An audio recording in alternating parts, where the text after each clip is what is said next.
Thanos. Nandito na ang astig na Tagalog recap natin ng TV series na ang Marvel Zombies Episodes 1-4. Ang palabas na ito ay isang horror sci-fi action thriller na na-release nitong nakaraang buwan lang. Unstoppable.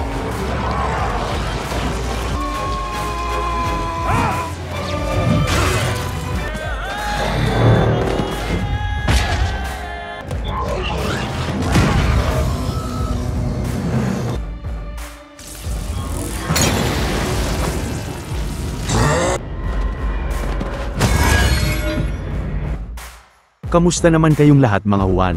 Mag-relax na at mag-enjoy sa ating napakalupit na Tagalog Marvel recap at simulan na natin.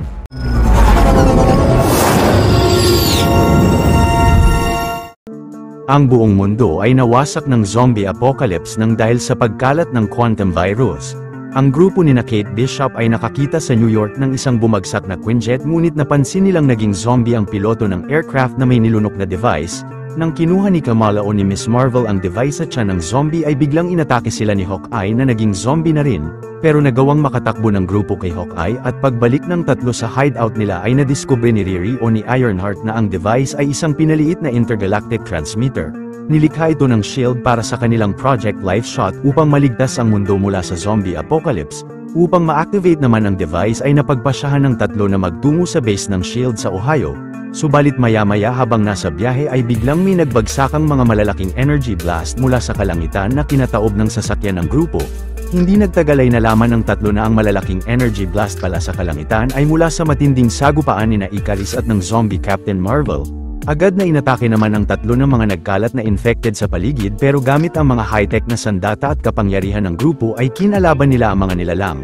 Subalit si Riri ay biglang nakagat ng isang zombie at nang pinana ni Kate si Captain Marvel ay mabilis na tinapos siya nito. Nagmadaling nagturok si Riri ng antidote at inatasan ng babae ang AI niyang si Friday na habang nasa isang Iron Man suit ay ilipad palayo sa lugar si Miss Marvel at ang transmitter. Tumakbo si Kamala habang labis na nagdadalamhati sa sinapit ng mga kaibigan at nang natamaan ang dalagitan ng malakas na energy blast ay mabilis na kinuha siya ni Blade Moon Knight. Maya-maya nang nagkamalay na si Kamala ay pinaliwanag sa kanya ni Blade na inatasan siya ng Egyptian God of Moon na si Khonshu na tulungan siyang madala sa Ohio ang device. Naglakbay ang dalawa ng ilang araw hanggang sa makarating sila sa Ohio SHIELD base na ang North Institute, at agad na hinarang sila ng napakaraming zombie. Pero si Agent Melina ay kinontrol ang mga zombie upang mapadaan sina Blade Knight sa gitna ng mga nilalang. Nang binigay naman ni Miss Marvel kay Melina ang transmitter ay napag-alaman ng babae na nilikha ang device upang makontak ang Nova Corps sa outer space dahil may teknolohiya silang kayang makapagligtas sa Earth. Ilang saglit ay napansin ni Melina na nahanap ang base nila ng napakalaking grupo ng mga zombie kasama ang ilang mga infected Avengers. Kalauna ng sinimulang sumugod ng mga zombie sa North Institute ay pinasabog sa mga ito ni Melina ang mga bomba na naset nila sa paligid. Si Red Guardian naman ay inatasan ng mga Black Widow na pagbabarilin ng mga zombie. Pagkatapos ay kinontrol ni Melina ang mga zombie ng base upang kalabanin ang mga infected na umaatake sa kanila. Hindi nagtagal ay nagawang makapasok sa pasilidad ng ilang mga zombie at sina Miss Marvel ay matapang na kinalaban ang mga ito. Habang ang zombie Captain America ay mabilis na inatake si Red Guardian sa control room pero kalaunan ay nagawa niyang mawasak ang katawan ng nilalang. Subalit ang zombie Ghost ay magaling na natapos ang mga Black Widow ni Red Guardian sa harap ng base. Nagmadaling pinalabas naman ni Melina ang lahat sa kabilang parte ng base at nagpaiwan ang babae sa grupo. Ilang saglit nang inatake rin sina Kamala ng zombie Ghost ay magaling na kinalaban nito ni Blade Moon Knight hanggang sa hindi nagtagal ay nagawa niyang mahiwa ang buong katawan ng infected. Samantala gamit ang device ni Melina ay nagawa niyang makontrol ang mga humahabol na zombie sa kanya. Ngunit hindi nakontrol ni Melina ang zombie Okoye at mabilis na hinagis ng kalaban sa kanya ang vibranium spear nito. Maya-maya kasama ang Black Widow na si Yelena, at sakay ng mga motor ay nagawang makalabas ni na Miss Marvel ng ligtas sa North Institute. Maliit na pabor lang mga Juan, kung mahilig kayo sa mga ganitong Tagalog recap ay huwag niyong kalimutan na mag-subscribe sa channel natin dahil marami pa tayong upload na mga exciting na recap katulad nito. Noong nagsimulang kumalat sa San Francisco ang quantum virus ay pilit na tumakbo sina Shang-Chi at Katie palayo sa syudad habang nagkakagulo ang lahat ng mga tao. Hindi nagtagal ay dumating ang Ten Rings sa San Francisco at inatake nila ang ilang mga infected sa lugar. Ang leader ng grupo at ang ama ni Shang-Chi na si Xu Wenwu ay magaling na kinalaban ang mga zombie gamit ang Ten Rings niya. Nang sinabihan ni Wenwu ang anak na sumama sa kanila ay tumanggi si Shang-Chi at pinilit na lumaban sa mga zombie upang iligtas ang mga tao sa syudad. Subalit biglang nakagat si Shang-Chi ng isang zombie at si Wenwu ay agad na binigay sa anak ang 10 rings niya upang hindi kumalat sa katawan nito ang virus at mabilis na nilamon ang ama ng mga infected. Dahil naman sa napakaraming zombie na nagkalat sa San Francisco ay napilitan sina Shang-Chi na sumakay sa helicopter ng 10 rings. Makalipas ang 5 taon, sina Shang-Chi kasama ang 10 rings ay kasalukuyang nagkarga ng napakaraming baka sa kanilang mga sasakyan. Maya-maya nang biglang inatake ang grupo ng mga Skrulls upang kunin ang mga baka nila ay magaling na napabagsak nina Shang-Chi at Katie ang mga nilalang gamit ang mga 10 rings nila. Hindi nagtagal pagdating nina Shang-Chi sa isang komunidad ng mga survivor sa New Orleans ay nakita nila roon ang grupo nina Red Guardian na biglang nagulat sa kamay na zombie ni Shang-Chi. Pagharap sa kanila ni Baron Zemo ay nasabi nina Shang-Chi na kapalit ng mga dala nilang baka ay nais ng grupo niyang sumakay sa Seacraft nila. Pagkatapos ay pinahintulutan ng Baron ang lahat na makasakay sa City on the Sea o ang The Raft. Kalauna ng kumakain sina Shang-Chi sa pantry ay pinaliwanag sa kanila ng grupo ni Kamala na plano nilang magtungo sa New Asgard upang makasakay sa isang spacecraft at upang makontak ang Nova Corp dahil may teknolohiya ang mga ito na makakaligtas sa mundo. Subalit paglalim ng gabi ay upang mapakalma ang mga gutom na talokanil zombie sa ilalim ng karagatan ay napagdesisyonan ni Zemo na i-eject ang silid ni Kamala upang ipakain sila sa mga nilalang. Subalit habang nasa North Sphere ni Kamala ang grupo ay malakas na tinulak sila ng zombie Namor papasok ng raft. Mabilis na kinulong nina Zemo si Namor sa isang chamber at ang grupo nina Shang-Chi kasama ang grupo nina Miss Marvel ay kinalaban ang mga pumasok na zombie sa Seacraft. Nagmadaling sumakay sina Zemo sa mga escape hatch ngunit nagmalfunction ang system ng raft at si Namor ay nakawala na sa chamber at mabilis na tinulak ng nilalang sina Kamala. Pero nang kinagat ni Namor ang kristal na kamay ni Miss Marvel at habang hawak ni Shang-Chi ang kamay ng kalaban ay nagawang mawasak ng dalaga ang ulo nito. Kalaunan ay mula sa control room ay na-activate ni Yelena ang escape hatch at agad na sumakay rito sina Kamala ngunit dahil sa nagkalat na mga zombie ay hindi na makasama sa grupo ang babae at nagpaiwan siya sa kanila na labis na kinalungkot ni Red Guardian. 5 taon na ang nakakalipas, sina Spider-Man, Scott Lang at si Black Panther ay planong dalhin ang Mind Stone sa Wakanda upang makalikha ng lunas sa virus.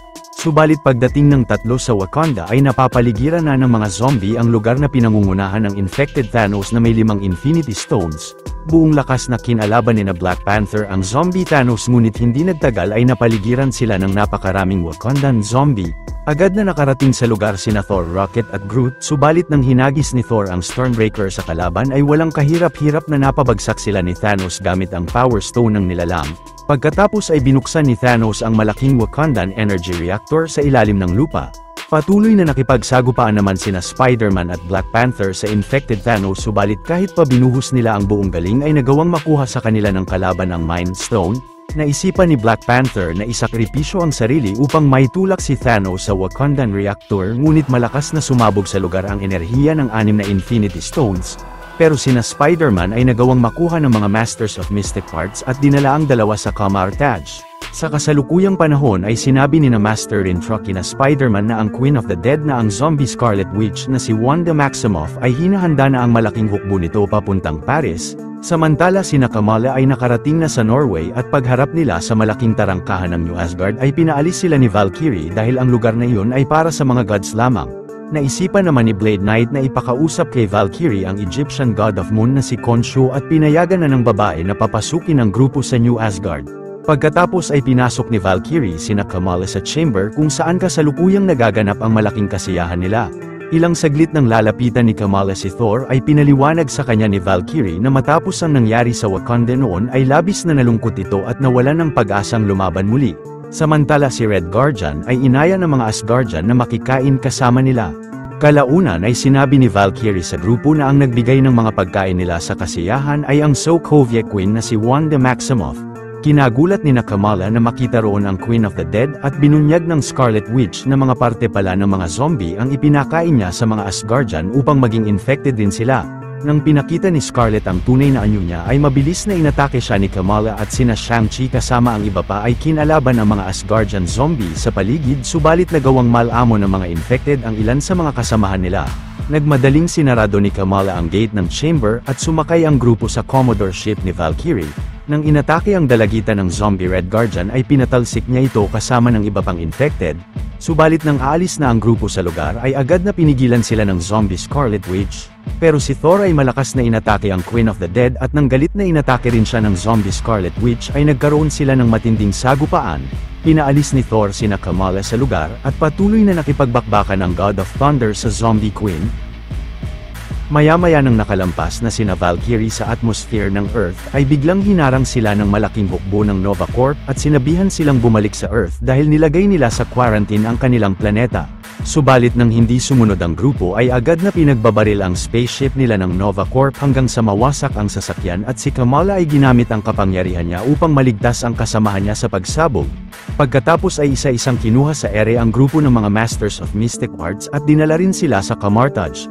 Kasama sina Spider-Man ay pinaliwanag ni na rin kina Kamala na noong sumabog ang mga Infinity Stones ay pinakiusapan nila si Bruce Banner o si Hulk na higupin ang enerhiya ng mga Infinity Stones upang hindi na kumalat pa ang pagsabog sa mas maraming lugar. Subalit ang Scarlet Witch ay lumikom ng napakaraming malalakas na zombie upang pabagsakin ang Infinity Hulk at makuha sa kanya ang kapangyarihan. Maya-maya ay kasama ang malaking hukbo niya ng mga zombie ay nagtungo ang infected Scarlet Witch sa Paris kung nasaan ang Infinity Hulk. Nang pinaatake ng Queen of the Dead ang mga zombie niya kay Hulk ay walang kahirap-hirap na napapabagsak niya ang mga infected gamit ang napakalakas na infinity power niya. Ilang saglit ay binagsak ni Scarlet Witch kay Hulk ang mga zombie mula sa raft at pinaatake sa kanya ang ilang mga higanting infected pero magaling na natapos rin niya ang mga ito. Subalit sa patuloy na pakikipaglaban ng Infinity Hulk sa mga zombie ay labis na napagod siya at nang kukunin na ni Scarlet ang kapangyarihan niya ay mabilis na inatake ito ni Shang-Chi. Kasama naman sina Ms. Marvel pati na ang Masters of Mystic Arts at sina Spider-Man ay binuhos ng grupo ang buong lakas at galing nila upang pabagsakin ang mga zombie ng Queen of the Dead at upang pigilan ang mga ito na makalapit sa Infinity Hulk. Hindi nagtagal pagdating ng zombie Thor sa lugar ay mabilis na natapos niya ang dalawang Masters of Mystic Arts at nang inatake siya ni Blade ay madaling natapos niya rin ito. Subalit si Scarlet ay pinaatake kay Kamala ang mga kaibigan niyang mga naging zombie habang ang karamihan sa grupo nila ay nagawang magapi ng mga infected ng Queen of the Dead. Ang zombie Thor naman ay kinalaban ng Infinity Hulk pero kalaunan ay nagawang matapos ni Hulk ang kalabang zombie. Ngunit si Scarlet ay mabilis na nakalapit kay Hulk at agad na hinigop ng kalaban ang infinity power niya sa katawan. Galit na inatake ni Ms. Marvel si Scarlet Witch ngunit walang epekto sa kanya ang mga atake ng dalagita. Pagkatapos ay hinikayat ni Wanda si Kamala na iligtas ang mundo sa paraan niya upang hindi mapunta sa wala ang mga sakripisyo ng mga kaibigan niya. Kahit napakabigat sa kalooban ay sumuko na si Kamala kay Scarlet at sumang-ayon na siya sa kanya. Mabilis na sinakop naman ng mga kapangyarihan ni Kamala at Scarlet Witch ang buong mundo at ilang saglit nang nagkamalay na ang dalagita ay labis na natuwa siyang makapiling muli sina Kate at Riri. Maya-maya habang masayang umiinom ang tatlo ng milk tea sa tabing kalsada ay napansin ni Kamala na biglang nag-glitch ang mundo at si Riri ay pilit na kinukumbinsi siyang hindi totoo ang lahat. Dito na nagwawakas ang astig na istorya ng palabas mga Juan. Kung natuwa at nagustuhan nyo ang ating tinampok na pelikula ngayong araw ay maaari nyo rin panoorin ang iba pang mga Tagalog recaps natin sa main page ng ating channel, at syempre huwag nyong kalimutan na mag-like, subscribe at mag-hit ng notification bell dahil marami pa tayong tatampok na exciting na mga pelikula sa mga susunod na linggo. See you on the next one mga Juan.